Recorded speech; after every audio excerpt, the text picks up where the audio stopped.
Good evening.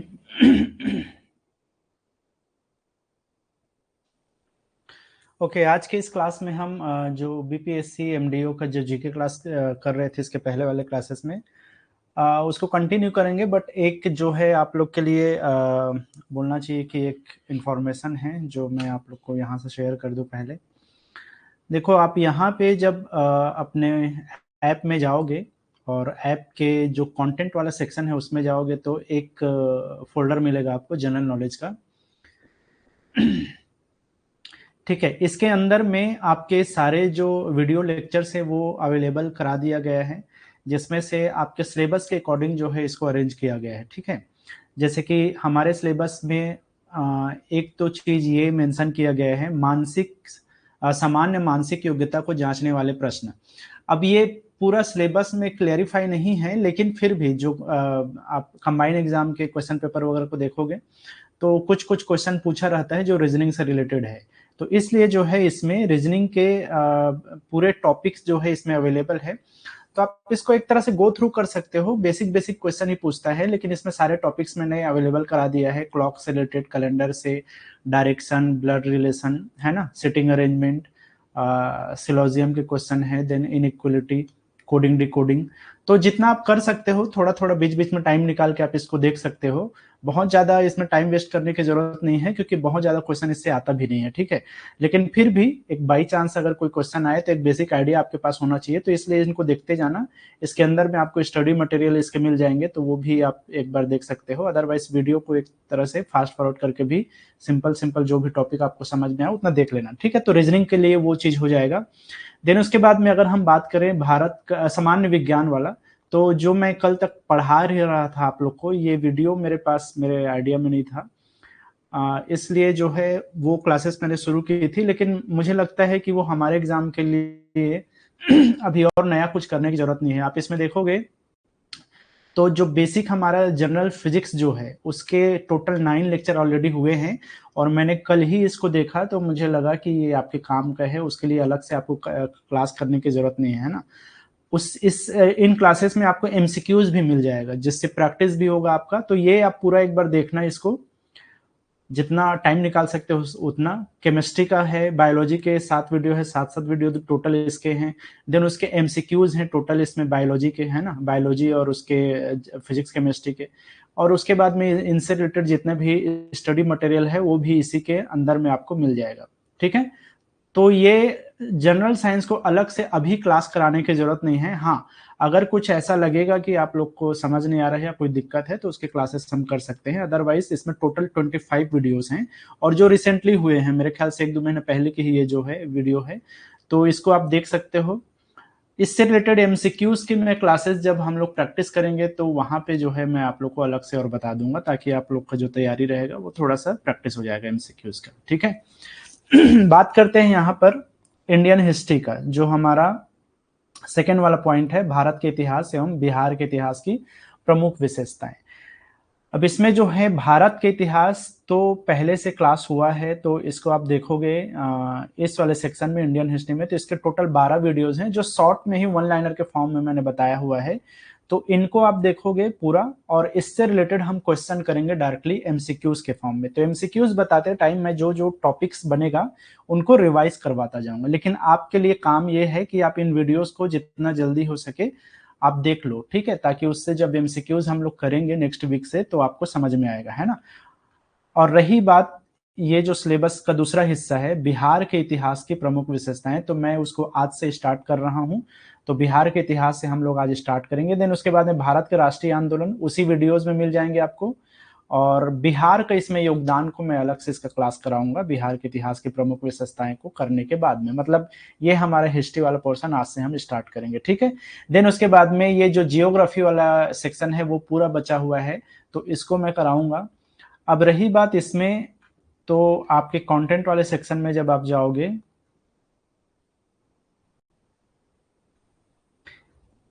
तो आपको geography वाला सेक्शन जो है आपको बिल्कुल खाली मिलेगा, है ना। तो जियोग्राफी वाले सेक्शन को हम लोग लाइव क्लास करने वाले हैं, तो उसको मैं इसी सिलेबस के बाद में जो है हिस्ट्री के बाद में जियोग्राफी को पूरा पढ़ाऊंगा। ठीक है, देन उसके बाद में भारत की राज्य व्यवस्था है, तो भारत की राज्य व्यवस्था के लिए आपको यहाँ देखना है इंडियन कॉन्स्टिट्यूशन। सिर्फ 2 ही वीडियो है जिसमें जितना हमारी जरूरी चीजें हैं वो सारा चीज है इसमें। तो इसमें आप लेक्चर को देखोगे, देन उसके बाद में हम एमसीक्यूज करेंगे इससे रिलेटेड। तो जितना एमसीक्यूज हो सकता है उतना हम सॉल्व करेंगे, और जो जो एमसीक्यूज में जो टॉपिक्स आएगा उसको रिवाइज करेंगे, ठीक है। सिमिलरली यहाँ पर जो हमारा नेक्स्ट है आर्थिक व्यवस्था, आजादी के पश्चात बिहार की अर्थव्यवस्था के प्रमुख परिवर्तन। तो ये तो पूरा नया टॉपिक है, तो इसको मैंने अभी तक नहीं इसमें करवाया है, तो वो मैं अलग से कराऊंगा अभी लाइव क्लास में। ये आर्थिक व्यवस्था वाले के लिए आपको एक वीडियो यहाँ पे मिलेगा, एक फोल्डर मिलेगा इसी में, इंडियन इकोनॉमिक, ठीक है। तो इसमें बेसिक आइडिया आप लोग को मिल जाएगा, जो थ्योरी जो सिद्धांत वगैरह है वो सब यहाँ से इन 3 वीडियोस में आपको मिल जाएगा, ठीक है। कि राष्ट्रीय आय क्या होता है, अलग अलग सेक्टर्स क्या होते हैं, है ना, वो तमाम जानकारियां आपको इन 3 वीडियोस से मिल जाएगा। उसका रिलेटेड जो मटेरियल है वो इसमें है, ठीक है। तो इसको आप अच्छे से देख लेना, और उससे रिलेटेड हम जो नेक्स्ट टॉपिक है वो हमारा होगा आजादी के पश्चात बिहार की अर्थव्यवस्था। तो जब आप आर्थिक व्यवस्था को समझ जाओगे उन 3 वीडियोस में, तो हम बिहार की अर्थव्यवस्था को आसानी से यहाँ देखेंगे, जो कि करंट अफेयर्स का भी पार्ट है, इकोनॉमिक सर्वे का भी पार्ट है, और यहाँ पे डेटा वाइज जो है बहुत सारी चीजें पूछता है, जैसे बिहार के खनिज व्यवस्था, खनिज संसाधन कैसा है, बिहार की कृषि क्या है ना, बिहार का इकोनॉमिकल सिनेरियो क्या है, ये सब चीजें जो है हम वहाँ पे देखेंगे। लास्ट बनता है यहाँ पे राष्ट्रीय एवं अंतर्राष्ट्रीय महत्व की समसामयिक घटनाएं, तो जिसके लिए मैंने बोला था कि हर संडे संडे जो है हम लोग इसका करंट अफेयर्स करते जाएंगे। तो जब नेक्स्ट संडे आएगा तो यहाँ से हम लोग उसको शुरू करेंगे। तो ये सिर्फ संडे को ही होगा क्लासेस, हो सकता है सैटरडे संडे 2 दिन क्लासेस करें, जिस हिसाब से हमें जरूरत पड़ेगी उसके हिसाब से हम लोग इसको देखेंगे, ठीक है। यहाँ करंट अफेयर्स में बेसिकली अवार्ड्स वगैरह हो गया है ना, कुछ नए अपॉइंटमेंट्स हो गए, कुछ करंट में कुछ सिचुएशन जो चल रहा है, उसके बाद में जो पुरस्कार वगैरह मिलता है, सम्मान वगैरह मिलता है, ठीक है, वो सब चीजें जो है हम लोग इसको हर सैटरडे संडे को करेंगे, ठीक है। तो खैर सामान्य विज्ञान को मैं यहाँ से स्किप कर रहा हूँ क्योंकि ऑलरेडी हुआ है और उसके बहुत सारे वीडियोस आपको अवेलेबल है वहाँ पे, तो उसको मैं छोड़ रहा हूँ। हम लोग नेक्स्ट टॉपिक में जाते हैं, नेक्स्ट पॉइंट में, वो है हमारा भारत के इतिहास एवं बिहार के इतिहास की प्रमुख विशेषताएं, ठीक है। चलो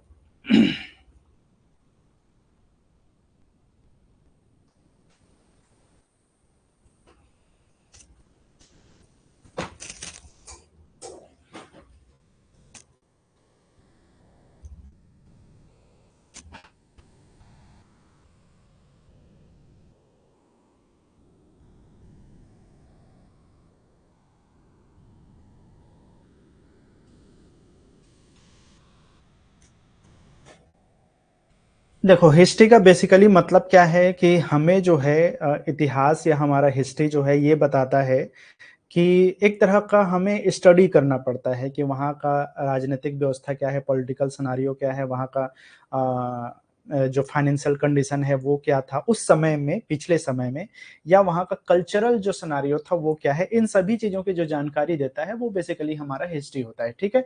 अब हम इसको सबसे पहले स्टार्ट करेंगे जो प्राचीन समय है उससे। जब भी हम किसी हिस्ट्री को जो है अध्ययन करते हैं या हिस्ट्री के बारे में बात करते हैं, तो वहां पर हिस्ट्री को जानने के लिए कुछ सोर्सेस होते हैं, ठीक है। जैसे कि अगर हम बात करें तो 3 टाइप के सोर्स यहाँ पे हो सकता है। एक तो जनरली होता है आर्कियोलॉजिकल,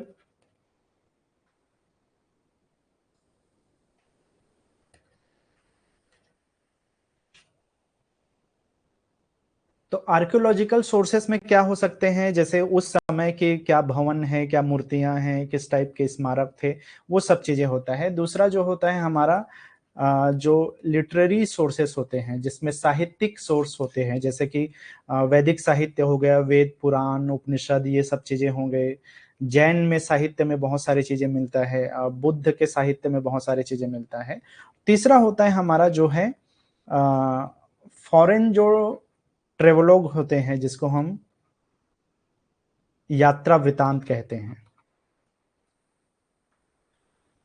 तो ये यात्रा वृतांत में भी बहुत सारी जानकारियां हमें मिलती है, जैसे कोई चीन का यात्री आया है ना, फाहयान करके, या फिर कोई हेनसांग करके कोई यात्री आया, या मेगास्थनीज आया, अल बरूनी आया, इब्न बतूता आया, ये सब लोग आए और यहाँ पर बहुत सारे टेक्स्ट जो है उन्होंने अपने जानकारी के हिसाब से लिखा। तो वो जो टेक्स्ट है वो भी एक इतिहास को जानने का स्रोत है।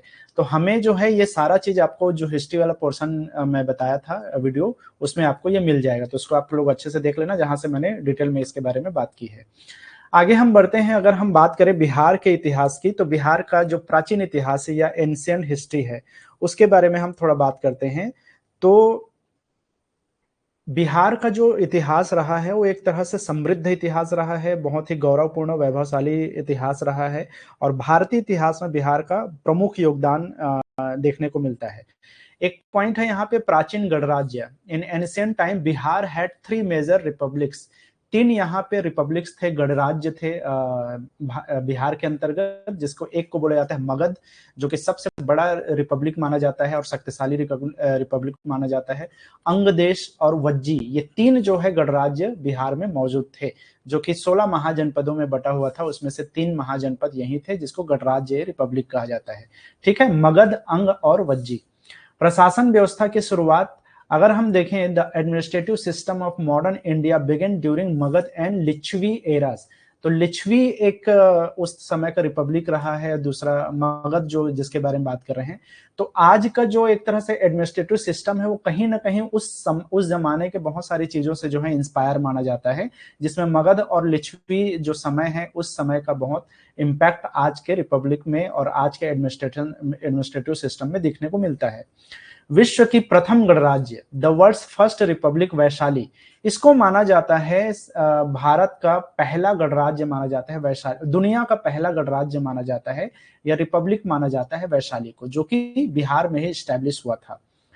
महाकाव्य उल्लेख, Bihar is also mentioned in the great Indian epics Ramayana and Mahabharata. मतलब कि बिहार का उल्लेख रामायण में भी मिलता है, महाभारत में भी अलग अलग इंसिडेंट में मिलता है, ऐसी मान्यता है।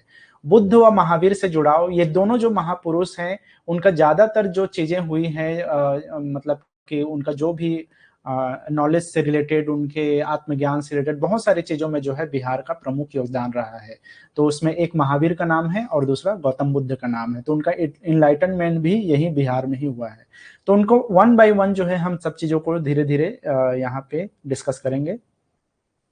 सबसे पहले बात करते हैं हम एंशियंट हिस्ट्री ऑफ बिहार। कालखंड के अनुसार अगर हम देखें तो बिहार के प्राचीन इतिहास को हम 6 भाग में बांटते हैं। ठीक है, जिसमें से पहला है आपका पूर्व पाषाण युग। तो पूर्व पाषाण युग को इंग्लिश में पैलियोलिथिक एरा बोला जाता है। पूर्व पाषाण युग में आप कभी सुने होंगे, मेरे ख्याल से भीमबेटका का नाम सुना होगा आप लोगों ने, है ना। तो ये देखो, जब भी हम इतिहास की बात करते हैं तो कुछ टाइम होता है जिसको हम प्री हिस्टोरिक एरा कहते हैं। प्री हिस्टोरिक एरा वो टाइम था जब उसका किसी भी तरह से लिखित कोई जानकारी हमें मिलता नहीं। इसको बेसिकली हम प्री हिस्टोरिक मतलब इतिहास से भी पहले का समय मानते हैं, और बेसिकली इसी को हम कुल मिलाकर के स्टोन एज बोल देते हैं, क्योंकि उस समय में जो है पत्थरों का प्रयोग ज्यादा होता था, और ये कहीं ना कहीं जो है शुरुआती दौर माना जाता है। तो किसी भी तरह का लिखित साक्ष्य, रिटर्न कोई एविडेंस यहाँ से हमें नहीं मिलता। उसके बाद का जो समय आता है वो हमारा इंडस वैली सिविलाइजेशन होता है, जिसमें कुछ कुछ उकेरे गए रिटर्न एविडेंस मिलते हैं, लेकिन उसको पढ़ा नहीं गया। लेकिन जो लिखित साक्ष्य जहां से मिलना शुरू होता है उसको हम ऐतिहासिक काल बोलते हैं, बेसिकली वैदिक एरा, है ना। तो ये सारा चीज अगेन वही इतिहास वाले वीडियो में आपको मिल जाएगा, हिस्ट्री वाले में। फिलहाल यहाँ पे देखोगे बिहार के प्राचीन इतिहास को हमने किसमें बांटा है, पूर्व पाषाण युग, मतलब पैलियोलिथिक एज। तो पैलियोलिथिक एज की खास बात क्या है, use of stone tools, hunting life style, मतलब उस समय में जो है हंट करके, जो है शिकार करके ही लोग जो है अपना जीवन यापन करते थे। तो यही जो है पूर्व पाषाण युग का समय माना जाता है, पूर्व पाषाण काल इसको कहा जाता है। पाषाण काल को बेसिकली 5 अलग अलग भागों में बांटा गया है, जिसमें से एक भाग को बोला जाता है पूर्व पाषाण काल, दूसरा मध्य पाषाण काल, तीसरा नव पाषाण काल, चौथा ताम्र पाषाण काल, और पांचवा एक होता है, बेसिकली उसको महापाषाण काल कहा जाता है। लेकिन बिहार में उसके साक्ष्य बहुत कम मिलते हैं। ठीक है, उसके लिए डायरेक्टली हम पांचवा वैदिक काल और छठवा महाजनपद काल, जिस समय में गौतम बुद्ध और महावीर स्वामी का आगमन हुआ था, ऐसा माना जाता है। ठीक है। अगर हम बात करें पूर्व पाषाण काल की, तो पूर्व पाषाण काल में बहुत सारे जगह हैं जिसमें एक तरह से हम बोल सकते हैं कि भीमबेटका एक नाम है जो कि मध्य प्रदेश में है, वो इसका बेस्ट एग्जांपल है पूर्व पाषाण काल का। भीमबेटका मध्य प्रदेश में है, हालांकि उसका बिहार से डायरेक्टली कोई लेना देना नहीं है, लेकिन उस समय पत्थरों से बने हुए टूल्स का यूज किया जाता था। ठीक है।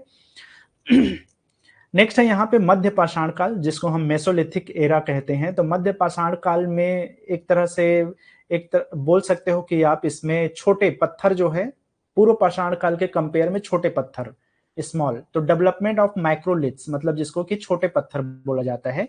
साथ ही साथ आग का जो आविष्कार है वो इस समय देखने को मिलता है। ठीक है, तो ये इस समय में भी बिहार में कोई ऐसा जगह नहीं है जिसको डायरेक्टली रिलेटेड किया गया है, लेकिन छोटे छोटे बहुत सारे जगह है। लेकिन इस समय में भी बिहार के बहुत सारे जगहों को जो है इस एरा में माना जाता है। नवपाषाण युग की अगर हम बात करें तो इसमें कृषि का शुरुआत हुआ था, और खास करके सेटल्ड लाइफ, मतलब कि पहले क्या होता था, एक जगह रहते थे, आज गुफा में, कल दूसरे जगह चले गए। लेकिन नियोलिथिक एज आते आते तक लोग जो है एक ही जगह रहना स्टार्ट करते थे, मतलब परमानेंट जो हाउसिंग है वो स्टार्ट हुआ था, यहाँ से सेटल्ड लाइफ जो है वो स्टार्ट हुआ था, माना जाता है नियोलिथिक एरा को। ठीक है, नियोलिथिक एरा को नवपाषाण युग बोलने के साथ साथ इसको उत्तर पाषाण युग भी कहा जाता है। इसको दो नाम से जाना जाता है, उत्तर पाषाण युग के नाम से भी जाना जाता है।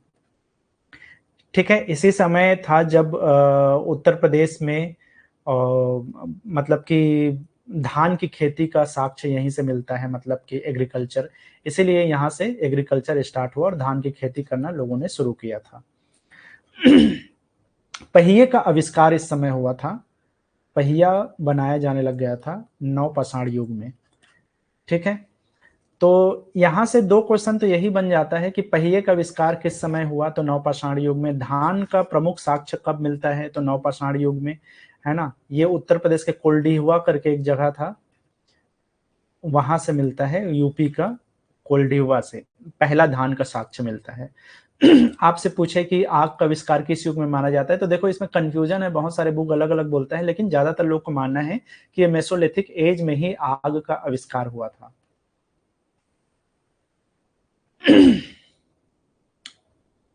ठीक है, नवपाषाण युग के से रिलेटेड अगर बिहार से कोई एक जगह आपको समझ में आए तो वो चिरौन करके एक जगह है,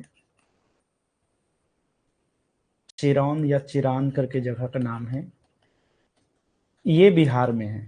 तो आपसे एक क्वेश्चन सीधा सीधा पूछ सकता है नवपाषाण युगीन बिहार का कौन से क्षेत्र को नवपाषाण युगीन क्षेत्र माना जाता है, तो उसका नाम है चिरान। ठीक है, यहाँ पे कई जगह हिरण का जो सिंह होता है ना, उससे निर्मित बहुत सारे टूल्स मिले हैं, हिरण के सिंह से बने हुए टूल्स यहाँ मिलता है।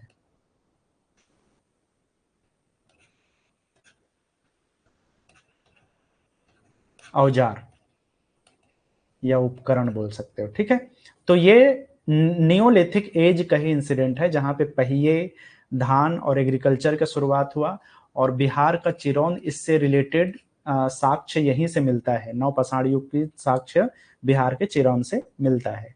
ठीक है।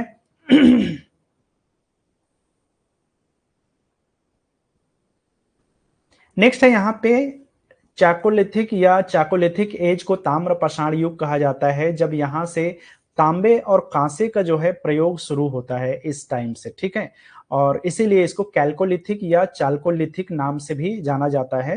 बेसिकली जो है ये पहला टाइम था जब तांबे का प्रयोग शुरू हुआ, इस समय में यूज ऑफ कॉपर टूल्स। ठीक है, ये माना जाता है 500 बीसी के आसपास जो है कॉपर का आविष्कार हुआ, या आविष्कार बोलने का मतलब है डिस्कवरी हुई, उस समय जो है खोजा गया और उसका प्रयोग किया जाना शुरू किया गया इसी समय से। ठीक है। इसके बाद में अगर हम बात करें वैदिक काल की, तो हालांकि इसके बाद में महापाषाण युग भी आता है, लेकिन हम सीधा अगर हम वैदिक काल की बात करें तो इसको बेसिकली हम इंडस वैली सिविलाइजेशन कहते हैं, सिंधु घाटी की तब सभ्यता। तो ये जो इंडस वैली सिविलाइजेशन है ये शुरू होता है यहीं से, वैदिक एरा, जिस समय में वेदों के रचना हुई, जिस समय हमें, जहां से हमें रिटन एविडेंसेस प्राप्त होता है, तो यहाँ से वैदिक कल्चर, सोशल, रिलीजियस सिस्टम का प्रारंभ होता है। पहली बार लोग जो है सभ्यता का आविष्कार यहाँ से होता है, मतलब सभ्यता देखने को यहाँ से मिलता है। ठीक है।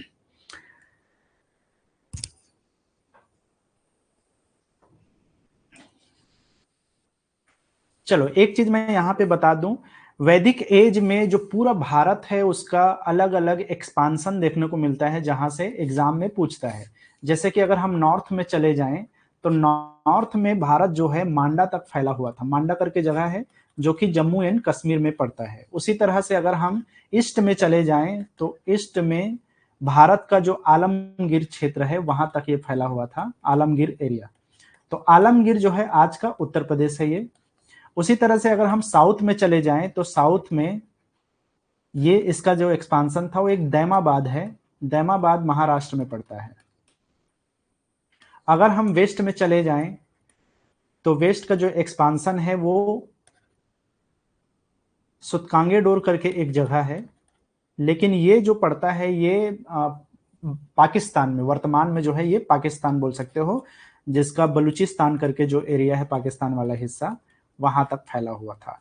ठीक है, तो ये पूरा एरिया जो है आपका इंडस वैली सिविलाइजेशन का पार्ट माना जाता है जब वैदिक एरा शुरू होता है तब। ठीक है, अब अगर हम इसको देखें तो इसके जो एज डिफाइन किया गया है कि कब से लेकर के कब तक जो है इसका ड्यूरेशन रहा होगा या एरा रहा होगा, तो अलग अलग लोग जो है इसको अलग अलग तरीके से वो करते हैं। जो सबसे बेस्ट तरीका होता है वो कार्बन 14 के जो वो होता है अवशेष, उसके अकॉर्डिंग जो है जो एज बनाया गया है वो है 2300 बीसी से लेकर के 1750 बीसी तक को माना है। ये साइंटिफिक जो नजरिया है वो है, मतलब कि अगर आपसे किसी ने पूछा वैज्ञानिक मान्यता क्या है कि भारत का जो इंडस वैली सिविलाइजेशन का जो एरा है, एज है, वो कब से कब रहा होगा, तो 2300 बीसी से लेकर ईसा पूर्व जिसको हम बोलते हैं, वहां से लेकर 1750 ईसा पूर्व या BC before Christ according to carbon 14 के अकॉर्डिंग। ठीक है, मतलब कि साइंटिफिक जो नजरिया है उसके हिसाब से। ठीक है, एक और चीज पूछता है जॉन मार्शल के हिसाब से।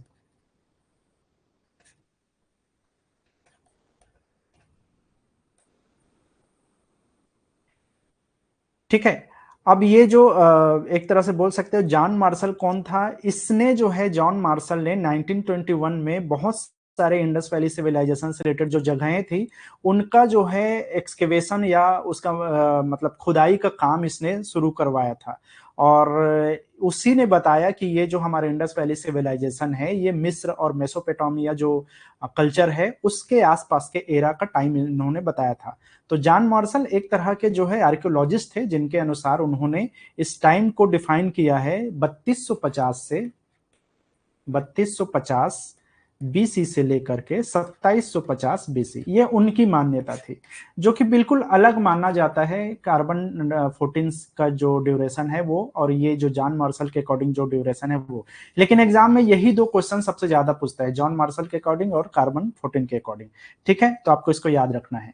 तो इंडस वैली सिविलाइजेशन के समय इसका कैपिटल क्या था, भारत का या इंडस वैली सिविलाइजेशन का कैपिटल क्या था, तो ये आपको हमेशा याद रखना है। आप लोगों ने नाम सुना होगा मोहनजोदाड़ो। ठीक है, मोहनजोदड़ो या मोहनजोदाड़ो, तो इसको, और एक और है हड़प्पा।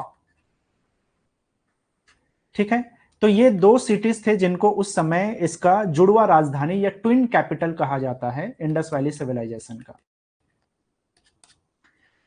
ठीक है, तो ये दोनों का नाम आपको याद रखना है, ट्विन कैपिटल में इसको माना जाता है।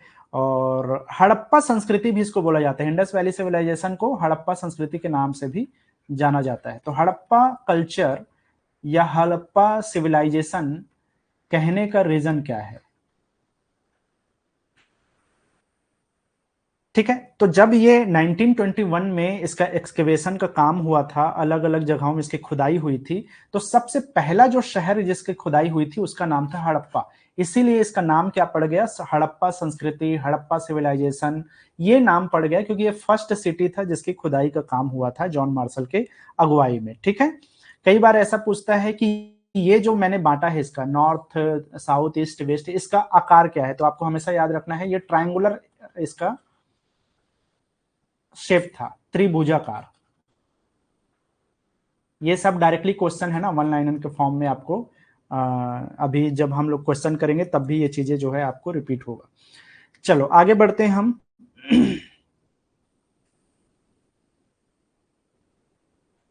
बात करते हैं प्राचीन बिहार में बहुत सारे जो है वेद और उपनिषदों में जो आदर्श वाक्य लिया गया है उनके बारे में। जैसे आप देख सकते हो एग्जाम में सीधा सीधा यहां से क्वेश्चन पूछता है, जैसे कि ओम भूर्भुवः स्वः गायत्री मंत्र है, तो गायत्री मंत्र का उल्लेख जो है ऋग्वेद में हमें मिलता है। ठीक है, अब आपसे कोई पूछे या एग्जाम में आए ओम भूर्भुवः स्वः मंत्र जो है वो किस सोर्स से लिया गया है, तो आपको हमेशा याद रखना है उसको ऋग्वेद से लिया गया है। ठीक है। 4 वेदों में से जो ऋग्वेद है वो हमारा ओल्डेस्ट वेद माना जाता है, तो वहां से लिया गया है ओम भूर्भुवः स्वः, जो कि गायत्री मंत्र में मेंशन किया, गायत्री मंत्र को ऋग्वेद में मेंशन किया गया है। ठीक है। दूसरा यहाँ पे शब्द है सत्यमेव जयते।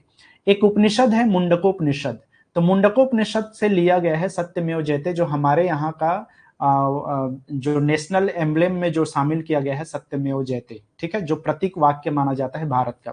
इसके अलावा वसुधैव कुटुंबकम, पूरी धरती एक परिवार है, इसको लिया गया है उसी मुंडकोपनिषद से। तो ये दोनों चीजों को आपको याद रखना है, मुंडकोपनिषद से ही ये दोनों सोर्स, दोनों शब्दों को लिया गया है या दोनों कोट को लिया गया है। ठीक है। इसके अलावा अगर आप देखें अतिथि देवो भव, तो अतिथि देवो भव जो है आपके तैत्तिरीय उपनिषद, जैसा कि मैं बताया कि अलग अलग उपनिषद होते हैं, उनमें से लिया गया है तैत्तिरीय उपनिषद, तैत्तिरीय उपनिषद। ठीक है, अतिथि देवो भव।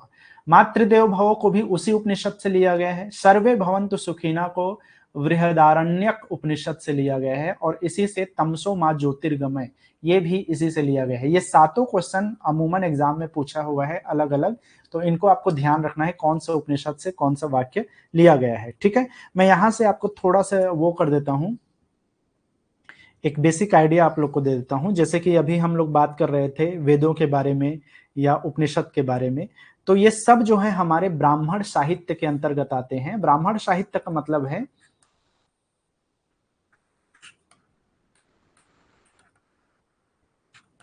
जिसमें बेसिकली आप यज्ञ, कर्मकांड, पूजा, विधि विधान, इन सभी चीजों को समझाने के लिए इन ग्रंथों की रचना की गई, जो बेसिकली माना जाता है 800 बीसी से लेकर के 600 बीसी के आसपास में इसका लेखन किया गया होगा, ऐसे मान्यता है। तो इसकी यहाँ से मेन जानकारी क्या मिलती है, यज्ञ, पूजा पाठ वगैरह, विधि विधान, कर्मकांड, इन सब चीजों के बारे में मिलता है।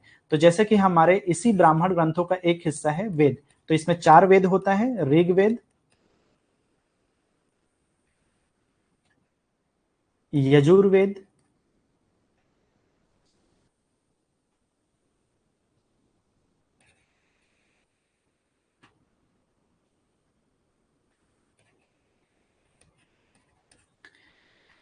सामवेद, और लास्ट होता है अथर्ववेद।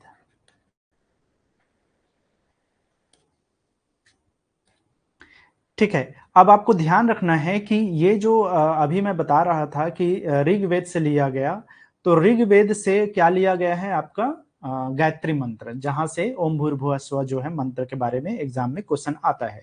तो आपको इन वेदों का नाम आपको याद रखना है, और सबसे पुराना वेद क्या है आपका, ऋग्वेद है, जो कि ओल्डेस्ट वेद माना जाता है। ठीक है।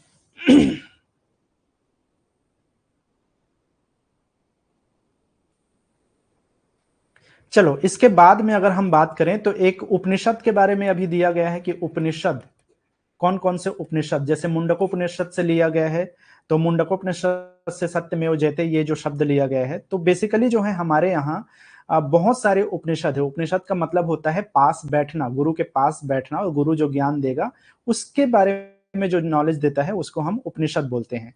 कुल मिलाकर के हमारे भारत में टोटल 108 उपनिषद की मान्यता है, लेकिन इसमें से ऐसे हैं जो कि वेरीफाइड उपनिषद, प्रामाणिक तौर पे जो उपनिषद है उसकी संख्या 13 है। ठीक है, टोटल कितना है, टोटल 108 है, लेकिन जो वेरीफाइड है, जो प्रमाणित है, वो प्रामाणिक उपनिषदों की संख्या जो है आपके 13 ही है।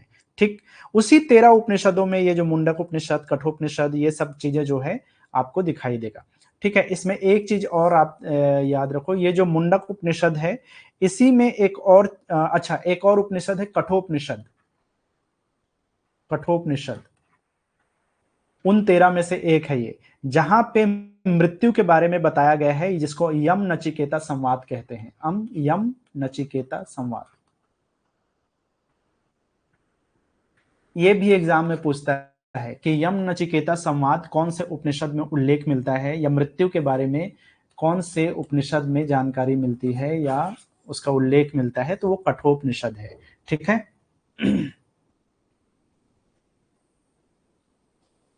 चलो, एक और चीज है वेदांग बोला जाता है, वेदांग।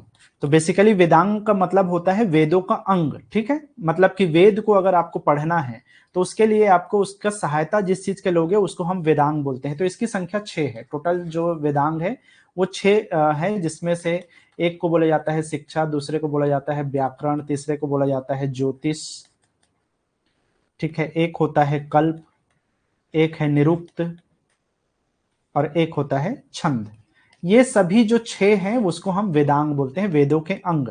इसके अलावा अगर हम महाकाव्य की बात करें तो टोटल हमारे भारत में 2 महाकाव्य को मान्यता प्राप्त है, एक जिसको हम रामायण कहते हैं और दूसरा हमारा महाभारत, ठीक है। टोटल अगर हम बात करें रामायण की, अगर हम बात करें तो रामायण में 24,000 श्लोक माने जाते हैं। रामायण में कितने श्लोक हैं? 24,000 जो है इसमें श्लोक हैं।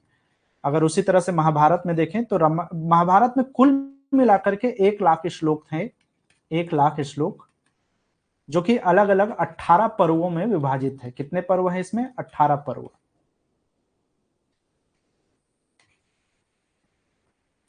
जिसको वेद व्यास ने लिखा है, ठीक है। एक और है पुराण बोलते हैं उसको, पुराण।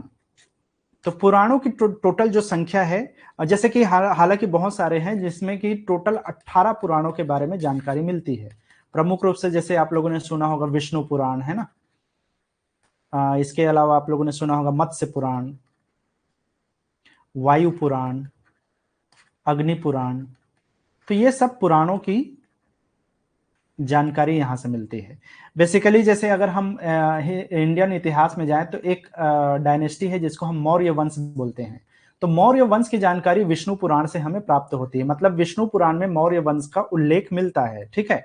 उसी तरह से अगर हम एक और वंश है जो कि सातवाहन वंश कहलाता है, ये जो सातवाहन डायनेस्टी है इसके राजाओं की जानकारी आपको मत्स्य पुराण में मिलता है, या मत्स्य पुराण में सातवाहन राजाओं का उल्लेख मिलता है। उसी तरह से वायु पुराण देखोगे तो एक चंद्रगुप्त द्वितीय मौर्य, चंद्रगुप्त द्वितीय विक्रमादित्य के बारे में आप लोगों ने सुना होगा। तो जितने भी गुप्त वंश के राजा हैं उनकी जानकारी आपको वायु पुराण से मिल जाएगा, ठीक है। तो इस तरह से जो है एग्जाम में सीधा सीधा ये कुछ क्वेश्चन बन सकते हैं, तो आपको इनको ध्यान में रखना है इंडियन हिस्ट्री की अगर हम बात करें तो। एक लास्ट में बता दूं, एक और होता है दर्शन, ठीक है, दर्शन। तो टोटल 6 दर्शन है भारत में, जिसको हम षड दर्शन के नाम से जानते हैं, षड दर्शन, क्योंकि 6 है तो षड दर्शन, ठीक है। जिसमें से आप कुछ को आस्तिक बोला जाता है, कुछ को नास्तिक बोला जाता है। तो मैं आपको सीधा सीधा इसमें लिखवा दे रहा हूं, जैसे कि एक होता है सांख्य दर्शन, ठीक, इसको मैं दूसरे पेज में बना देता हूं, अदरवाइज जो है ये दिक्कत होगा।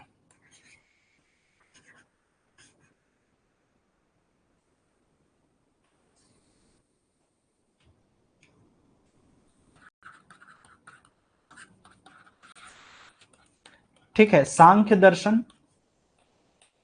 दूसरा हो गया न्याय दर्शन, योग दर्शन, ठीक है, वैशेषिक दर्शन,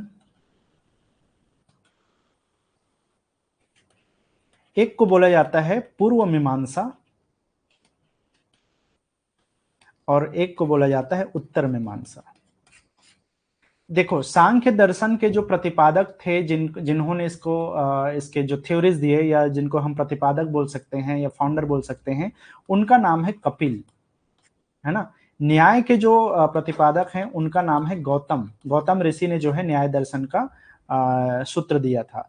वैशेषिक दर्शन की बात करें तो इनका नाम था कणाद, कणाद ने वैशेषिक दर्शन के बारे में जो है, जिनको परमाणुवाद के जनक बोला जाता है, ठीक है, परमाणुवाद के ये फाउंडर या फादर बोले जाते हैं, जिसमें हमें बेसिकली एटम्स के बारे में पता चलता है। इसके अलावा जो योग, अच्छा योग के बारे में मैंने उल्टा बता दिया इसको, एक सेकंड।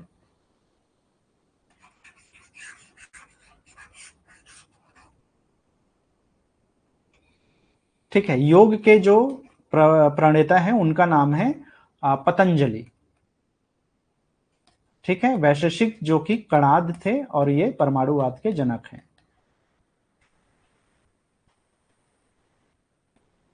पूर्व मीमांसा की बात करें तो इसके जो प्रणेता थे उनका नाम था जैमिनी, और उत्तर मीमांसा के जो वो थे प्रणेता, उनका नाम था वादरायण। तो इनका नाम आपको याद रखना है, इससे रिलेटेड सीधा सीधा क्वेश्चन पूछता है। आपसे पूछ सकता है टोटल दर्शनों की संख्या क्या है ना। आपसे पूछ सकता है कि न्याय दर्शन के फाउंडर कौन थे, न्याय दर्शन के प्रणेता कौन थे। तो आपको याद रखना पड़ेगा कि सांख्य दर्शन के कौन, न्याय दर्शन के कौन, योग दर्शन किन्होंने जो है प्रतिपादित किया। ये सारी चीजें जो है आपको याद होना चाहिए, जो कि डायरेक्ट क्वेश्चन बनता है। ठीक है, चलो आगे बढ़ते हैं। वेदों में या वैदिक समय में कुछ नदियों के नाम हमें पूछता है एग्जाम में, जैसे कि सप्त सिंधु सिद्धांत, 7 नदियों के सिद्धांत के बारे में अमूमन एग्जाम वगैरह में आता है। तो 7 नदियां आप यहां पे देख सकते हो। सतलज नदी, सतलज नदी को एंशियंट वैदिक टाइम में जो है शतुद्री नदी के नाम से जाना जाता है, सतलज शतुद्री। ब्यास नदी को विपाशा नदी के नाम से जाना जाता था, है ना। रावी नदी को परुषणी नदी के नाम से जाना जाता था। झेलम को वितस्ता कहा जाता था और चेनाब नदी को अश्किनी कहा जाता था। सिंधु नदी को सिंधु के नाम से ही ज्यादातर उस समय में भी जाना जाता था, आज भी जाना जाता है। ठीक है, तो ये हालांकि कई जगह सिंध लिखा रहता है, लेकिन दोनों मिलता जुलता है, तो आपको ज्यादा कंफ्यूज होने की जरूरत नहीं है। तो इन 7 नदियों का नाम और उन 7 नदियों के प्राचीन नाम को आपको याद रखना है, ये एग्जाम में आता है। आगे बढ़ते हैं और बात करते हैं महाजनपद काल में बिहार की क्या विशेषताएं रही। तो महाजनपद काल को 16 महाजनपदों में पूरे भारत को उस समय में बांटा गया था। India was divided into 16 महाजनपद। जब जैसे आज के डेट में भारत में अलग अलग राज्य हैं, उसी तरह से उस समय महाजनपद काल में, मतलब सिक्स सेंचुरी में, 6वीं शताब्दी के आसपास में पूरे भारत को जनपदों में, महाजनपदों में बांटा गया था, जिसमें पूरे भारत को 16 महाजनपदों के अंतर्गत डिवाइड किया गया था उसके एडमिनिस्ट्रेशन को संभालने के लिए। ठीक है, जिसमें से एक तरह से आप बोल सकते हो कि उन 16 महाजनपदों में से 16 महाजनपदों की जो जानकारी है वो कहां से मिलता है हमें। एक तो बुद्धिस्ट टेक्स्ट है जिसको हम अंगुत्तर निकाय बोलते हैं, अंगुत्तर निकाय। और दूसरा एक सोर्स है जिसको हम जैन सूत्र बोलते हैं या जैन टेक्स्ट बोलते हैं, भगवती सूत्र के नाम से इसका नाम, भगवती सूत्र। तो ये दो ऐसे स्रोत हैं, ग्रंथ हैं, जिससे ये जानकारी मिलती है। तो सीधा सीधा क्वेश्चन है कि हमें महाजनपद काल की जानकारी जो है कहां से मिलती है। तो एक तो बुद्ध साहित्य है अंगुत्तर निकाय, और दूसरा है जैन साहित्य भगवती सूत्र। इन दोनों से हमें प्राप्त होता है। अब अगर आपसे बेसिकली पूछा जाए कि बिहार में कितने महाजनपद थे उस समय, तो देखो 16 महाजनपदों में से एक महाजनपद है मगध, दूसरा है अंगराज्य और तीसरा है वज्जी।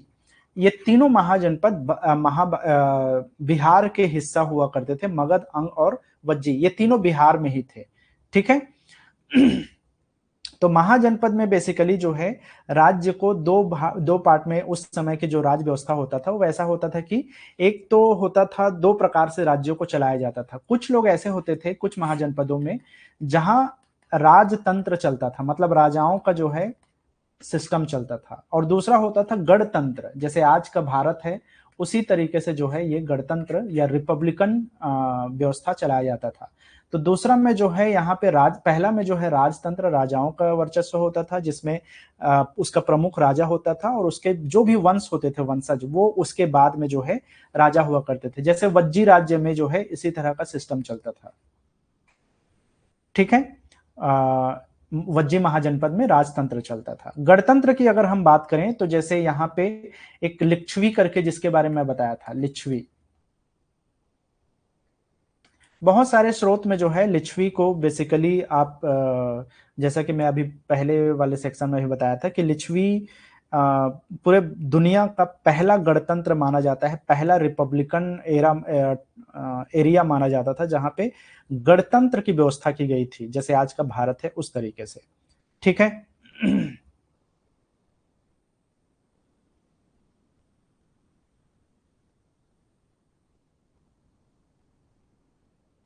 चलो, तो ज्यादातर जो हमारे यहाँ के महाजनपद थे वो राजतंत्र के आधार पे ही जो है इसको वो करते थे, चलाते थे।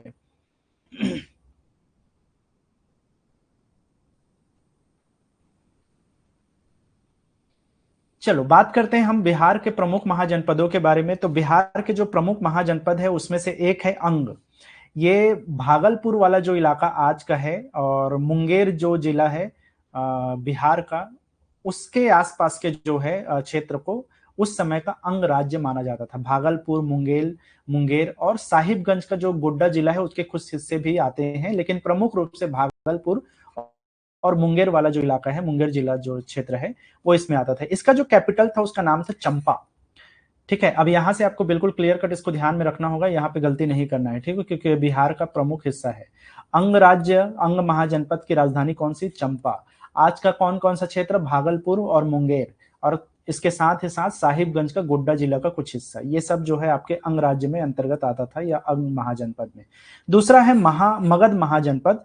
तो बेसिकली मगध महाजनपद का जो राजधानी था उसको गिरिव्रज कहा जाता था, या राजगृह के नाम से भी जाना जाता था। हालांकि कुछ समय के लिए पाटलिपुत्र भी इसकी राजधानी थी, लेकिन शुरुआती दौर पे जो है राजगृह, या जिसको हम गिरिव्रज कहते हैं, ये इसकी राजधानी थी। ठीक है, तो ये जो वर्तमान आज का पटना वाला इलाका है, गया वाला जो क्षेत्र है, वो इसके हिस्से में आता था। इसके अलावा जो आज का शाहाबाद करके जो जिला है वो भी इसके अंतर्गत उसका कुछ हिस्सा आता था। ठीक है, लेकिन प्रमुख रूप से पटना और गया, ये दोनों जो है मगध के ही अंतर्गत आते थे। तीसरा क्षेत्र है यहाँ पे वज्जी। तो वज्जी जो है वैशाली इसकी राजधानी थी। वज्जी जो वो है उसमें बिहार और ये नेपाल में भी फैला हुआ था, ऐसा नहीं है कि सिर्फ बिहार में, लेकिन बिहार का ज्यादा हिस्सा इसमें था। और बेसिकली ये वज्जी के अंतर्गत ही ये जो गणराज्य है, लिच्छवी गणराज्य जिसके बारे में बताया था, उसका पूरा ये संघ बनता था, ये राज्य का संघ। ठीक है, तो इसमें गंगा के उत्तर में स्थित अष्ट कबीलाई गणराज्यों का संघ, जो 8 कबीले होते थे उस समय के, जिसमें जो है एक जो होता था, एक जो कबीला था उसका नाम था लिच्छवी।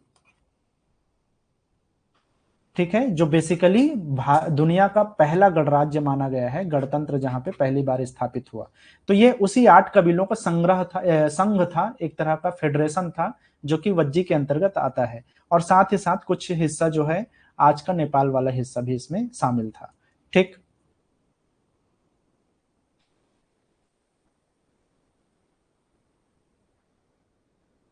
चलो आगे बढ़ते हैं। प्राचीन बिहार में धर्म सुधार आंदोलन। अब ये प्राचीन बिहार की बात हो रही है, मतलब 6वीं शताब्दी की, ईसा पूर्व शताब्दी की बात हो रही है, जब धार्मिक आंदोलन या धार्मिक सुधार हुए थे, जिसमें गौतम बुद्ध और महावीर स्वामी का योगदान है। काल कौन सा है? तो पहला जो है आप बोल सकते हो कि रिलीजियस रिफॉर्म बिहार में कब हुआ पहला, या प्राचीन बिहार में कब पहला रिलीजियस रिफॉर्म हुआ, तो वो 6वीं शताब्दी ईसा पूर्व में माना जाता है। मतलब 60 मतलब 600 बीसी के आसपास को माना जाता है। ठीक है, 6th सेंचुरी बोल सकते हो आप, बीसी में, बिफोर क्राइस्ट में। क्या रीजन था? उस समय में जब वैदिक धर्म चल रहे थे, तो वहां बहुत सारे कर्म कांड, पूजा, अलग अलग यज्ञ, हवन, बलि, इस तरह की चीजें चलती थी। उसको सुधारने के लिए, उन असमानताओं को कम करने के एक कोशिश के तौर पे जो है इसको देखा जाता है। कारण यहाँ पे दिया हुआ है, यज्ञ, बलि प्रथा, जातिवाद, ब्राह्मणवाद, इन सब चीजों में जो एक असंतोष के भाव था, उसके लिए जो है, उसी का रीजन था जिसकी वजह से जो है ये धार्मिक आंदोलन जो है, धार्मिक सुधार आंदोलन हुआ था। कौन कौन प्रमुख सुधारक थे? गौतम बुद्ध और महावीर स्वामी। इनकी प्रमुख शिक्षाएं क्या थी? अहिंसा, करुणा, सादगी, समानता और सदाचार। ये इनके बेसिक था कि नॉन वायलेंस होना चाहिए, कंपसन होना चाहिए, सिंप्लिसिटी होना चाहिए, इक्वलिटी होना चाहिए, और कुछ सदाचार होना चाहिए, मॉरल कंडक्ट होना चाहिए। तो लोकप्रियता का कारण क्या था कि इन्होंने संस्कृत को छोड़ करके पाली और प्राकृत जैसे जो जन भाषा है, लोगों में जिसको बोला जाता था, उस बोलचाल की भाषा में इन्होंने अपना ज्ञान और अपना उपदेश लोगों तक पहुंचाया, जिसकी वजह से ये पॉपुलर हुए थे उस समय में। ठीक है, बढ़ते हैं सबसे पहले बौद्ध धर्म की ओर। तो बौद्ध धर्म के बारे में एक जो हिस्ट्री वाला सेक्शन है उसमें मैं बताया ही हूँ, उस वीडियो में आप जाके देख सकते हो। लेकिन सबसे पहले एक बेसिक चीज मैं आप लोग को यहां से रिवाइज करवा दूं।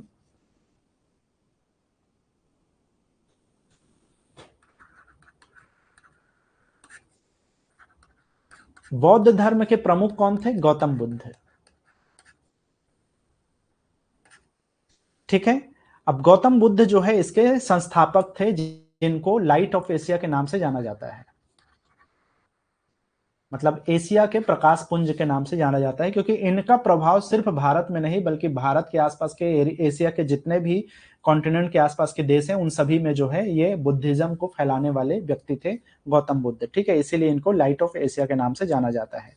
इनका अगर हम जन्म की बात करें, तो इनका जन्म हुआ था 563 बीसी में। ठीक है, कहाँ हुआ था इनका जन्म? तो इनका जन्म हुआ था एक जगह है लुम्बिनी करके। मैं शॉर्ट में ही बता रहा हूँ, डिटेल में नहीं जा रहा हूँ। ये बेसिकली लुम्बिनी जो कपिल वस्तु नाम के गणराज्य था उसका हिस्सा था। कपिल वस्तु एक रिपब्लिक एरिया था, वहां का ये जो है हिस्सा माना जाता है, या उसकी राजधानी थी ये लुम्बिनी। ठीक है। इनके पिता का नाम शुद्धोधन था। ये सारा चीज मैं हालांकि उसमें बता चुका हूं कि इनके पिता का नाम क्या है, शुद्धोधन। इनके जो माता का नाम था यशोधरा, सॉरी यशोधरा इनकी पत्नी का नाम था, सॉरी सॉरी। तो इनके जो माता का नाम था वो था महामाया। ठीक है।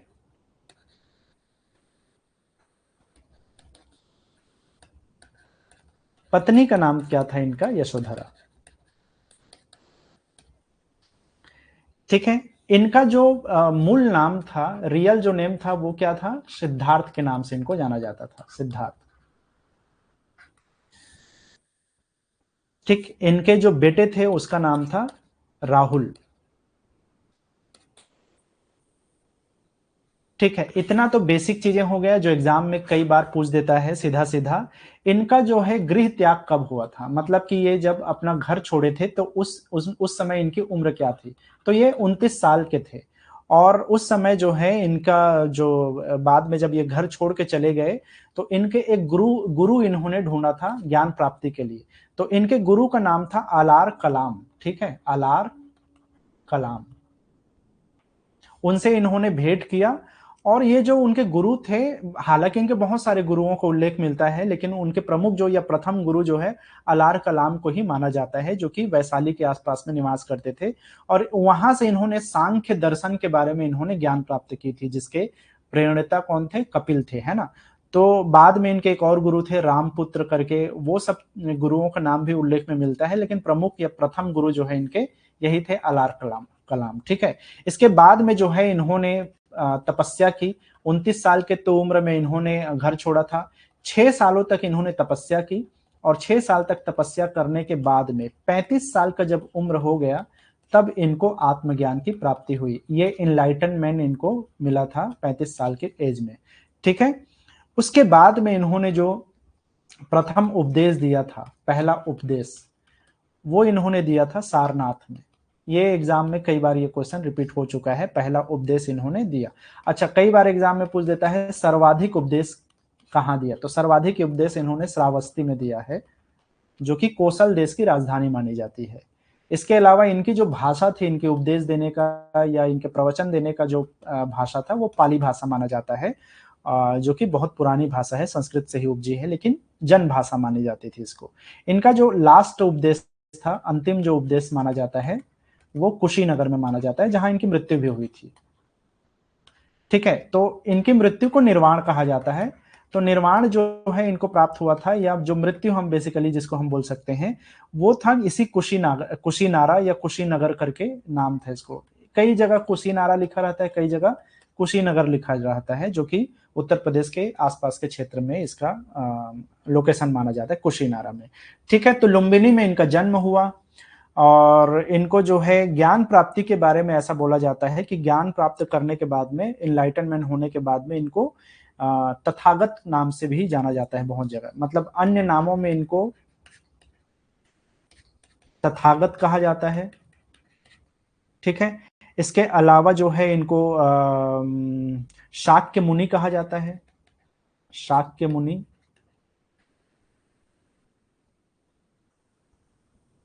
अब शाक्य मुनि कहने का रीजन ये है कि इनके जो पिता थे वो शाक्य गणराज्य के प्रमुख थे, मतलब कि जो उस समय गणराज्य का फेडरेशन जो था, उस शाक्य फेडरेशन के वो प्रमुख थे। तो इनका जो वंश पूर्वज थे वो शाक्य थे, इसीलिए इनको शाक्य मुनि के नाम से भी जाना जाता है। ठीक है। इसके अलावा इनको राहुल के सिद्धार्थ के नाम से तो जाना ही जाता है, गौतम बुद्ध के नाम से जाना जाता है, लाइट ऑफ एशिया के नाम से जाना जाता है। तो ये तमाम इनके नाम है जिसके वजह से, जिसके जिन नामों से इनको जाना जाता है। ठीक है। और क्या बच गया, कुछ ऐसा है। अच्छा, जब इनको ये आत्मज्ञान की प्राप्ति हुई थी तो वो जो जगह है वो कई बार एग्जाम में पूछता है कि कौन से नदी के किनारे, तो निरंजना नदी के किनारे में इनको आत्मज्ञान की प्राप्ति हुई थी। ठीक है। निरंजना नदी के किनारे में कई जगह जो है इसको फाल्गु नदी के नाम से भी जाना जाता है, फाल्गु नदी या निरंजना नदी ऐसा बोल सकते हो आप। ठीक है। उसके तट पर, बेसिकली नदी के तट पर। कई बार इससे पूछा जाता है कि कौन से वृक्ष के नीचे, तो पीपल पेड़ के नीचे इनको ये आत्मज्ञान की प्राप्ति हुई थी, क्योंकि उसी के नीचे ये बैठे हुए थे। और ये जो जगह था, उस जगह का नाम था बोध गया। गया था बेसिकली नाम तो, लेकिन उनके संबोधि प्राप्त करने के बाद में इसका नाम क्या पड़ गया, बोध गया। ठीक है, तो ये जो आत्मज्ञान है बेसिकली इसको, इसी को संबोधि बोला जाता है। संबोधि प्राप्त होना या संबोधि, महाबोधि भी बोला जाता है या संबोधि भी बोला जाता है। तो आप देख सकते हो ये तमाम जो है क्वेश्चन है, सीधा सीधा इसका क्वेश्चन आपसे पूछा जा सकता है। कई बार तो यहां तक पूछ देता है कि कौन से महीने में हुआ था इनको आत्मज्ञान, तो वो बैसाख का महीना था और वो पूर्णिमा का समय था, बैसाख पूर्णिमा का समय। ये तमाम क्वेश्चन इनके आत्मज्ञान से रिलेटेड पूछ सकते हैं। तो मैं एक बार और रिपीट कर दूं, इनका जन्म हुआ था लुम्बिनी में, कपिल वस्तु गणराज्य के अंतर्गत आता है। माता पिता का नाम आजकल पूछना बंद कर दिया, फिर भी देख सकते हो, तथागत, शाक्य मुनि, लाइट ऑफ एशिया, सिद्धार्थ, ये तमाम नाम थे। 29 साल की उम्र में इन्होंने घर छोड़ा था, अलार कलाम को इन्होंने गुरु बनाया। 29 के बाद में 6 साल तक तपस्या की और 35 साल की उम्र में आत्मज्ञान की प्राप्ति हुई। आत्मज्ञान को ही संबोधि, महाबोधि इस तरह के नामों से जाना जाता है। कौन से नदी के तट पे बैठे थे, निरंजना नदी के तट पे, या जिसको फाल्गु नदी के नाम से भी जाना जाता है।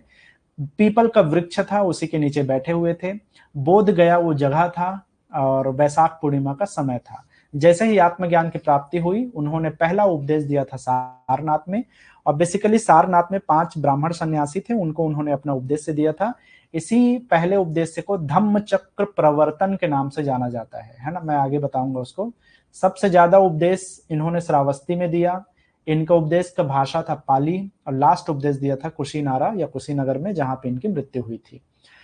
ठीक है, आप यहाँ पे देखोगे कि कुछ बौद्ध धर्म में प्रतीक और कुछ सिंबॉलिक जो इवेंट्स थे उसको लेकर के कुछ सिंबल से इनको रिलेट किया जाता है। जैसे जो गर्भाधान हुआ था, जब उनकी माता प्रेग्नेंट हुई थी, तो वो गर्भाधान को हाथी के सिंबल से रिप्रेजेंट किया जाता है बौद्ध साहित्य में। ठीक है, ये सीधा सीधा क्वेश्चन है कि बौद्ध धर्म में गौतम बुद्ध के जन्म को लेकर के जब उनकी माता का गर्भाधान हुआ, उसको किस सिंबल से रिप्रेजेंट किया जाता है, तो हाथी के सिंबल से रिप्रेजेंट किया गया है।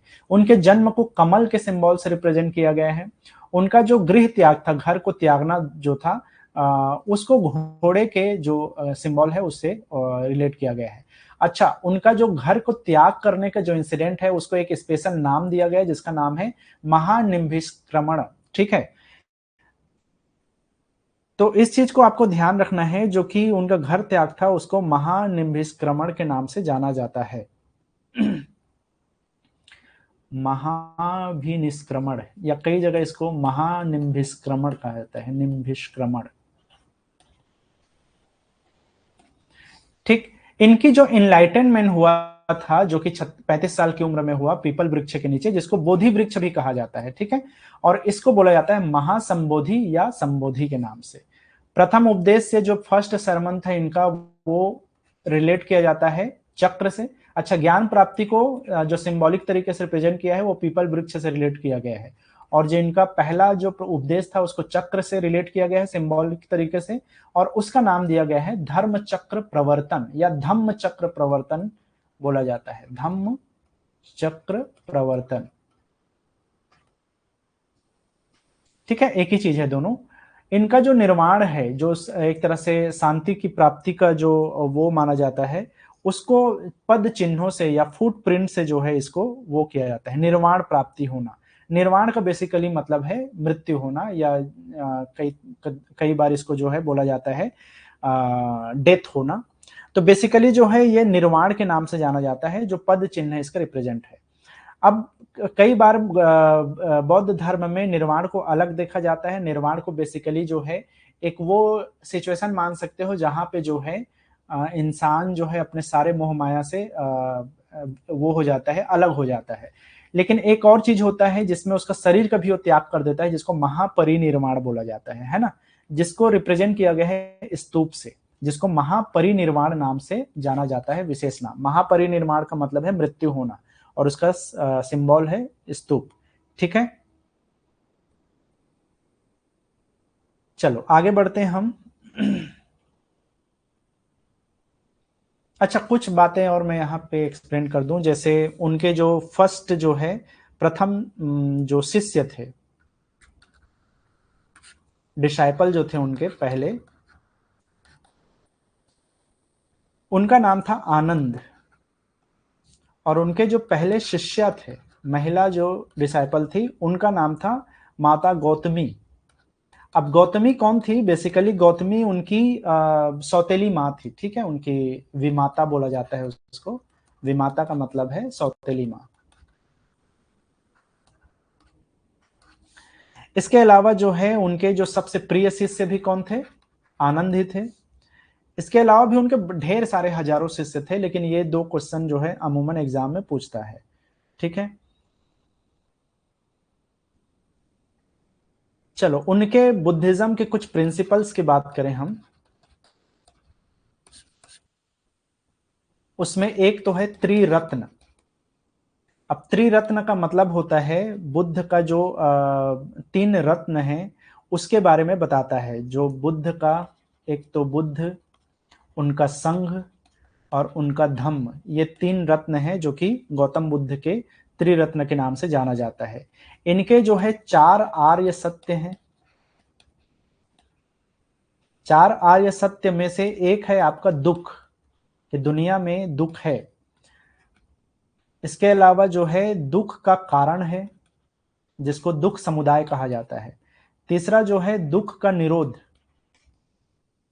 अब दुख का निरोध का मतलब यह है कि इस कारण की खोज किया जा सकता है। और लास्ट है आपका दुख निरोध गामिनी प्रतिपदा।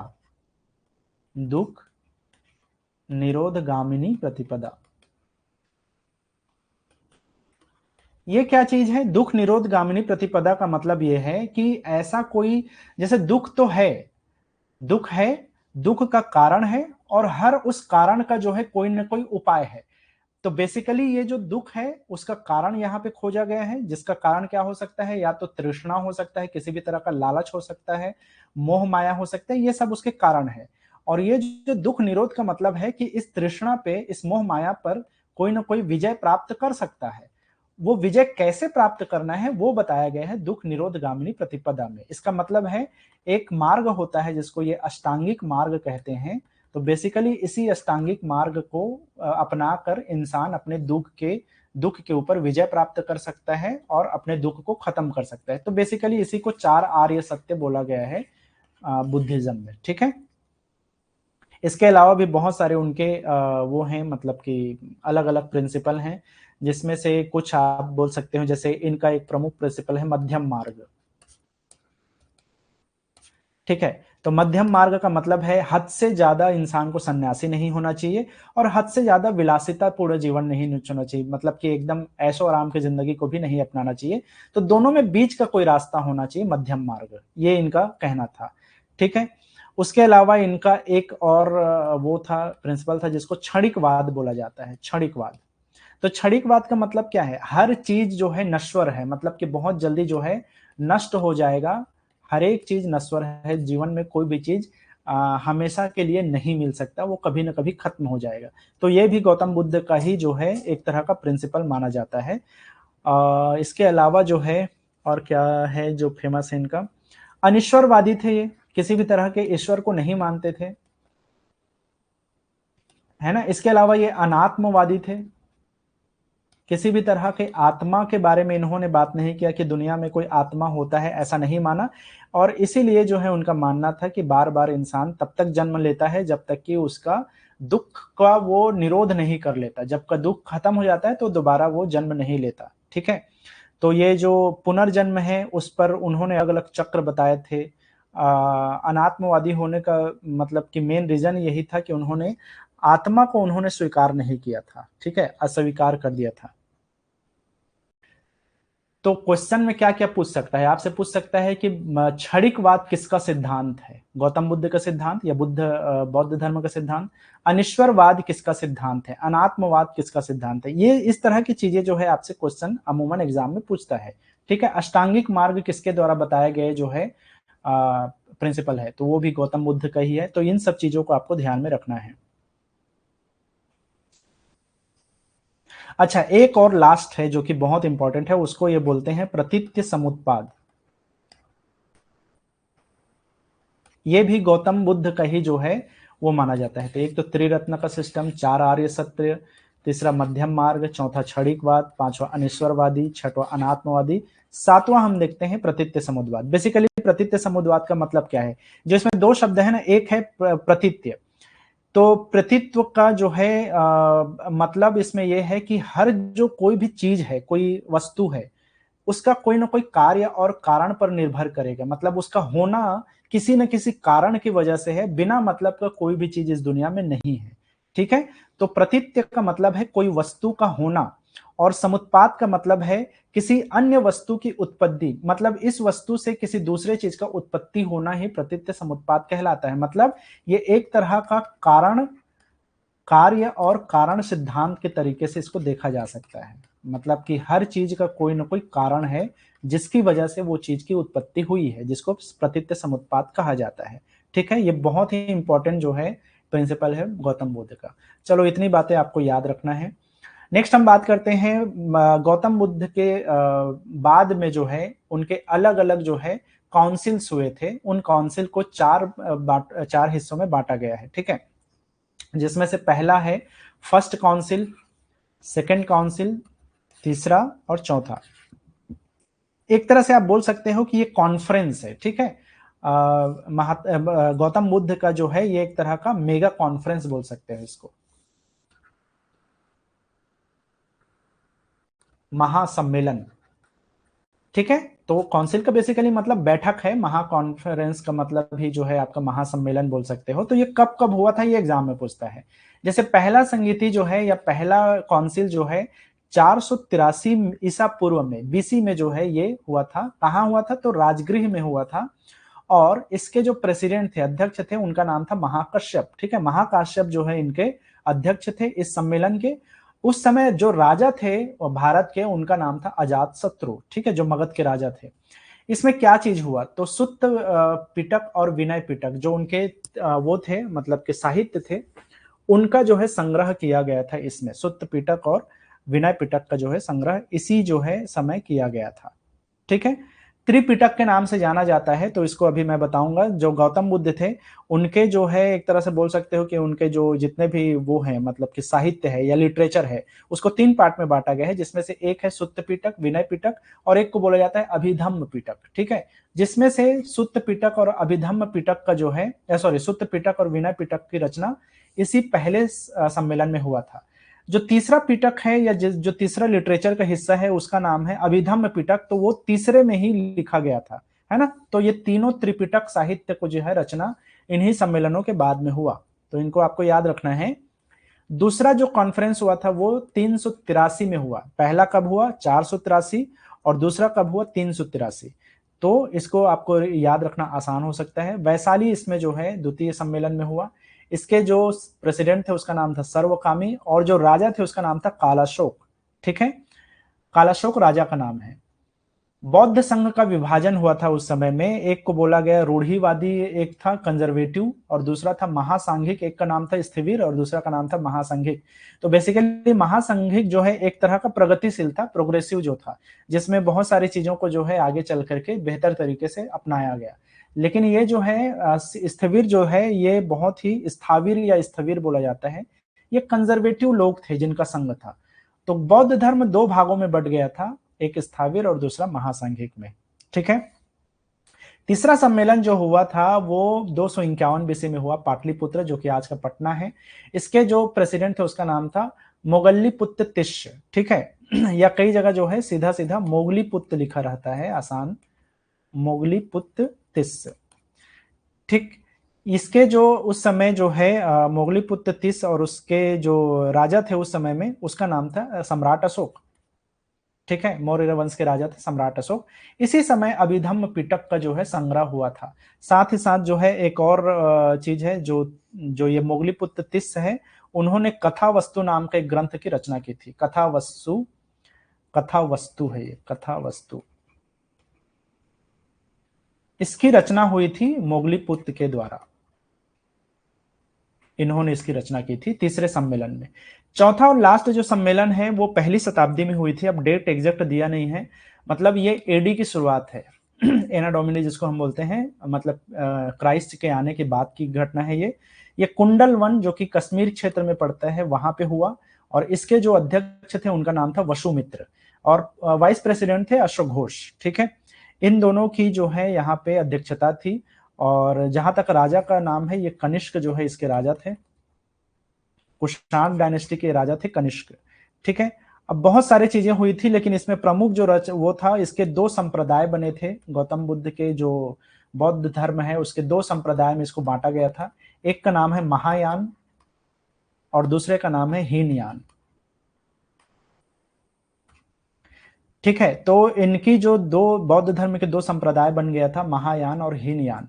ठीक है, पहले आप यहाँ पे देखोगे तो बौद्ध संघ का विभाजन हुआ था, तो ये बौद्ध संघ का विभाजन हुआ और यहाँ पे पूरे बौद्ध जो संप्रदाय है उसका विभाजन हो गया था। दो अलग अलग संप्रदाय बन गए, महायान और हीनयान नाम के दो संप्रदाय बने थे। ये जो मेगा कॉन्फ्रेंस है, इससे अमूमन कई बार क्वेश्चन पूछता है। मतलब ऐसा आप बोल सकते हो कि जब भी अगर किसी एग्जाम में प्राचीन इतिहास से कोई क्वेश्चन पूछना है और कुछ नहीं पूछना है, तो कहीं ना कहीं ये मेगा कॉन्फ्रेंस से क्वेश्चन उठा के पूछ देता है। तो इसको आपको खास तौर पे ध्यान देना है इसको। ठीक है,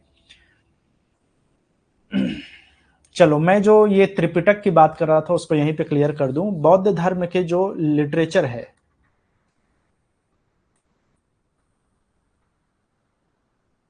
इसको बोला जाता है त्रिपिटक, नाम से इसको जाना जाता है। ठीक है, जिसमें से एक का नाम है सुत्त पिटक, जो पहले जो वो है उसमें इसकी रचना हुई थी।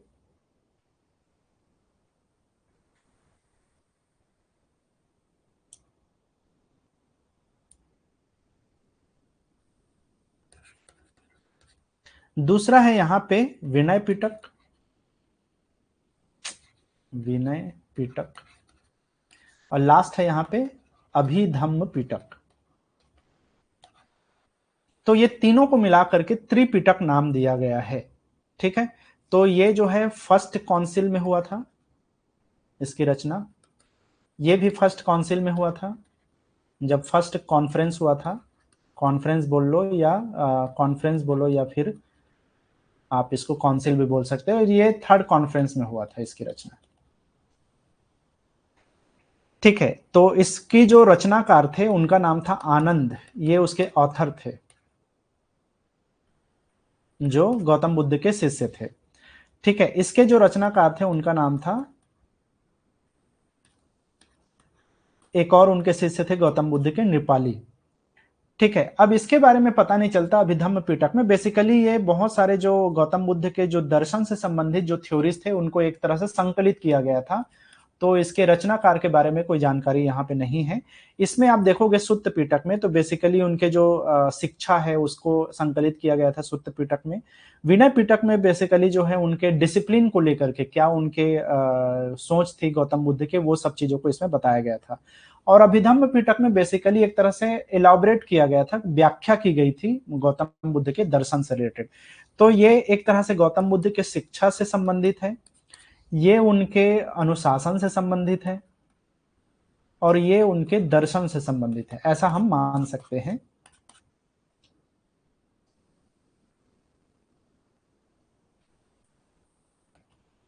ठीक है, लास्ट चीज है वो है यहाँ पर आप देखोगे गौतम बुद्ध या बुद्धिस्ट से रिलेटेड कुछ प्लेसेस के, कुछ जगहों के नाम, कुछ लोकेशन के नाम है यहाँ पे।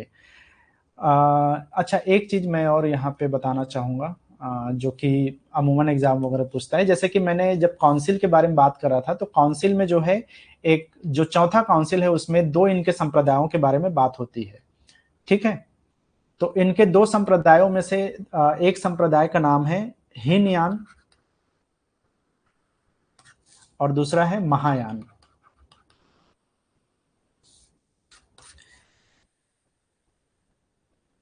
आप देख सकते हो हीनयान का मतलब ही है एक तरह से रूढ़िवादी होना, कंजर्वेटिव होना, और जो महायान है इनका मतलब है प्रोग्रेसिव होना या सुधारवादी होना। मतलब अपने जो भी पुराने समय में जो भी टेक्स्ट हुए, जो भी उपदेश हुए, उसमें अगर कुछ सुधार हो सकता है तो उसका स्वागत किया गया, उसका वेलकम किया गया। इसका जो केंद्र है, सेंटर है, वो कौशाम्बी के जो आसपास के क्षेत्र में इसका संकेंद्रण रहा, लेकिन महायान का जो केंद्र है वो मथुरा के आसपास में रहा। ठीक है, उत्तर प्रदेश मथुरा। इसके बाद में अगर हम बात करें तो हीनयान में मैं एक्सप्लेन कर दूं आपको, जो भी गौतम बुद्ध के जो भी उनके उपदेश थे उसको बिल्कुल स्ट्रिक्टली फॉलो किया गया, जैसा उन्होंने कहा वैसा, उसमें कुछ भी परिवर्तन की कोई गुंजाइश ही नहीं छोड़ा। लेकिन महायान में क्या थे, बहुत सारे सुधार किए गए, परिवर्तन किए गए उसमें, ठीक है। उसके अलावा क्या बातें हम इसमें कर सकते हैं कि जैसे इसका जो बाद में फैलाव हुआ वो श्रीलंका में हुआ। श्रीलंका के ज्यादातर क्षेत्र में हीनयान गौतम बुद्ध के जो धर्म का पालन है वो क्या होता है, बर्मा के आसपास के क्षेत्र में। लेकिन महायान की बात करें तो तिब्बत तक फैला है ये, तिब्बत, इवन चीन, कोरिया, है ना। इसके अलावा और भी बहुत सारी जगहों में, पूर्वी एशिया बोल सकते हो आप, टोटल जो पूर्वी एशिया के जो भी देश हैं वो सब में जो है महायान शाखा का ही फैलाव है, ठीक है, ईस्टर्न रीजन में। और ये एक तरह से साउथ एशिया बोल सकते हो, दक्षिण एशिया, ठीक। अब जो ये हीनयान है इसके लोग बुद्ध को एक तरह से महापुरुष मानते थे, और ये जो महायान वाले हैं ये लोग बुद्ध को अवतार मानते थे, मतलब कि भगवान का ये अवतार के रूप में इनके वो करते थे। ये बिल्कुल मूर्ति पूजा इसमें अलाउड नहीं था, ठीक है। मूर्ति पूजा के ये विरोधी थे ये। लेकिन ये जो मूर्ति पूजा को ये अलाउ करते थे, इसीलिए आप देखोगे कि गौतम बुद्ध के सबसे ज्यादा मूर्ति देखा गया है आज के डेट में दुनिया में देखोगे, तो ये समर्थक थे, उसको अलाउ किया गया। तो जगह जगह गौतम बुद्ध के मूर्ति, उनके मंदिर, ये सब बनवाया गया महायान के द्वारा में, ठीक है। चलो, हीनयान महायान के अलावा भी दो और इनके शाखा माने जाते हैं। एक को बोला जाता है ब्रजयान, वज्रयान, और एक को और बोला जाता है नवयान। तो ये भी है जो कि और दो शाखाएं बाद में बढ़ गई थी, लेकिन प्रमुख रूप से जो दो शाखाएं हैं वो हीनयान है और महायान है इसके।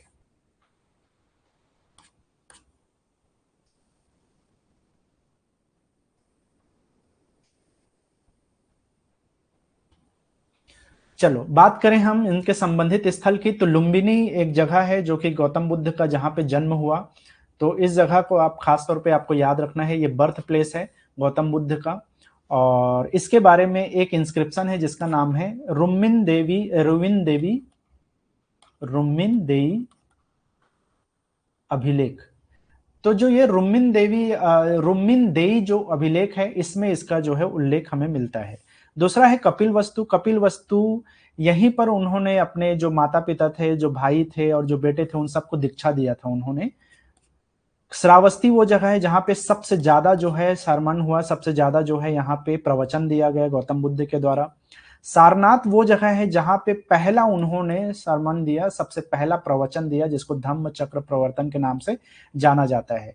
और बेसिकली सारनाथ को जो है एक तरह से आध्यात्मिक प्रकाश की नगरी, सारनाथ जगह का भी नाम है ना, तो ये जो जगह है इसको आध्यात्मिक नगरी, प्रकाश की नगरी बोला जाता है। बोध गया की अगर हम बात करें तो बोध गया जहां पे इन्होंने इनलाइटनमेंट इनको मिला था, जिसके जहां पे आज के डेट में महाबोधि मंदिर भी बना हुआ है। कुशीनगर, जैसा कि मैं बताया, उनकी मृत्यु यहाँ पे हुई थी, महापरिनिर्वाण। और अजंता की गुफाओं में भी बहुत सारे जो है गौतम बुद्ध से रिलेटेड उनकी आकृतियां, बहुत सारे स्कल्पचर्स वगैरह देखे जाते हैं अजंता की गुफाओं में, ठीक है। तो ये तमाम जगह हैं जो कि गौतम बुद्ध से रिलेटेड है, और ये सब कहीं ना कहीं बिहार के इतिहास से रिलेटेड है। तो आपको इनको खास तौर पे ध्यान में रखना है, ये विशेषताओं के अंतर्गत ही आएगा, बिहार के इतिहास की विशेषताओं में, ठीक है। चलो, तो आज के लिए इतना ही। हम नेक्स्ट क्लास में, हो सकता है कि मैं अब अगले 2-3 दिन क्लास ना ले पाऊँ, क्योंकि मुझे अपने पीएचडी के लिए अभी बाहर जाना है। उसके बाद में जब मेरा वो हो जाएगा तो 2-3 दिन के बाद में फिर से हम लोग क्लास को कंटिन्यू करेंगे। और अगर नहीं, कल नहीं, क्योंकि मेरा क्लास मतलब मेरा जो प्रेजेंटेशन है वो 30 तारीख को है, तो अभी 2-3 दिन का टाइम है इसमें। लेकिन अगर मुझे जाना पड़ा पहले से ही तो दिक्कत होगा, अदरवाइज मैं कल भर और क्लास लूंगा। तो देखते हैं क्या होता है, मैं आप लोग को इसका वो बता दूंगा, ये क्लास कल होगा कि नहीं होगा, ठीक है।